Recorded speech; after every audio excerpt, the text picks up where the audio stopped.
Botar a partida despois de comer nos bares é un costume que seguimos mantendo en moitas aldeas e vilas. E tamén nas cidades hai cafés onde os xogadores non faltan á súa cita diaria. Por que matas? Estás dicindo que este é Romanov, miña cona. Aquí en Ourense suele xogarse moito dominó, moito. Bueno, en todo Galicia. E depois xogamos o subastao ao acabar, pero solemos berrar bastante, e enfadarnos. Pero bueno, a cousa, para outro día xa pasou todo. Tienes que matar 5. Cando me mataste 4 que había... Camilo, Manuel, Luís e Amancio levan máis de 30 anos xogando xuntos. 35 años hace que jugamos al dominó. Primero jugábamos allá arriba y después vinimos para aquí.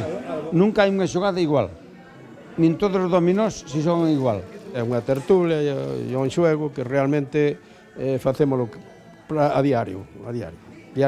E outros grupos xogan as cartas, o tute ou o subastado. E desde as 3:15 da tarde así está o ambiente no Café Azteca de Ourense. 84 para nosotros. Antes este grupo empezamos a jugar en el Bali, luego nos trasladamos al Bar San Pedro. El Bar San Pedro, por el cambio de horario que cerraba y tal, no nos quedó más remedio que venirnos para aquí y aquí estamos felices y encantados. Da moi bo ambiente, a verdad. Son geniales, son a xente de todos os días.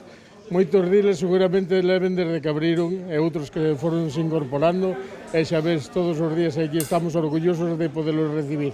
E o mellor é o sentido do humor que teñen e aínda que non paran de picarse entre eles, entre xogos e risas pasan a tarde.